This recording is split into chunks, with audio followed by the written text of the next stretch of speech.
กาสบายทุกคนเลยเนาะวันนี้เราก็จะมาเบิ่งวิธีการเปิดสร้างรายได้ในปี2020นี่กฎใหม่ของ YouTube ว่าเฮ็ดจังได๋คนก็ว่ามันคือเฮ็ดจังได๋เฮ็ดบ่ได้เลยเพราะว่าแต่เก่านี่เฮาเปิดสร้างรายได้ยืนยันตัวตนแล้วปุ๊บมากดเปิดสร้างแล้วเปิดใช้งานนี่ปุ๊บมันจะเป็นแบบนี้แต่เก่าบ่เป็นแบบนี้แต่เก่านี่มันเป็นแบบนี้เบิดทางไปแล้วใครก็ไปศึกษาค้นคว้ามาว่าการเปิดสร้างรายได้บ่ได้อยู่หม้องนี้นี่การเปิดสร้างรายได้คือเฮายืนยันตัวตนแล้วนะแม่นปึ๊บยืนยันตัวตนแล้วปึ๊บได้ละเฮาเปิดสร้างรายได้วิธีการขั้นตอนสำเร็จปึ๊บและทาง YouTube เขาจะไล่ให้เฮาเอง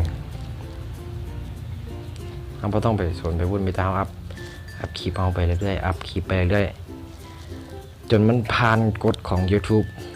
แล้วมองนี้มันจะเป็นขีดสีเขียวน้อยๆติ้วอยู่แล้วมันจะขึ้นมาเองเมื่อผ่านเด็กแล้วก็จะพายเบิ่งแล้วพายอยากฮู้ว่าเฮ็ดจังได๋เฮาจังสิฮู้ว่าเฮามีผู้ติดตาม 1,000 แล้วก็มียอดชมในสาธารณะ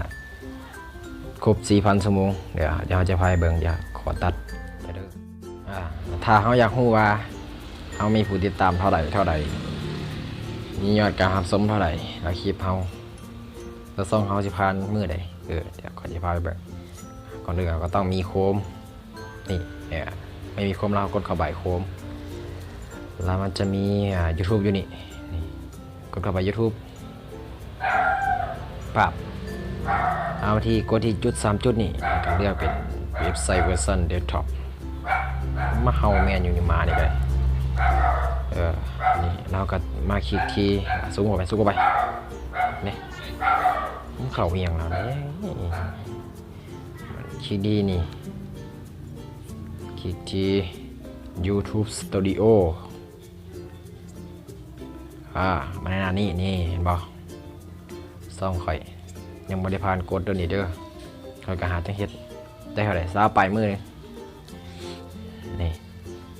เฮาอยากฮู้ว่ามีผู้ติดตามเท่าไหร่ก็กดเบิ่งนี่เห็นบ่ตัวรูปเป็นคือยังเงินนี่มันจะบอกว่าการสร้างรายได้เรียนมาเบิ่งนี่มันก็จะบอกเติบโตไปกับ YouTube เห็นบ่มันบอกทีแรกมันจะเป็นจังซี่เด้ตัวไม้ติ๊กอยู่ลุมสุดนี่มาเห็นเฮาก็กดติ๊กเอาแล้วมันจะบอกว่าแจ้งเตือนเมื่อสันมีสิทธิ์เฮาก็ติ๊กเอาแล้วมันก็จะไล่เฮาเองเลยสบายต้องไปไล่มันปวดหัวนี่กันมีผู้ติดตามฮอด 1,000 คนมียอดการรับชมต้องมี 4,000 ชั่วโมงมันก็จะส่งอีเมลมาให้เฮาด้านแถบมองเปิดใช้งานเฮาก็จะเป็นสีเขียวง่ายสั่งขอจบคลิปนี้เพียงเท่านี้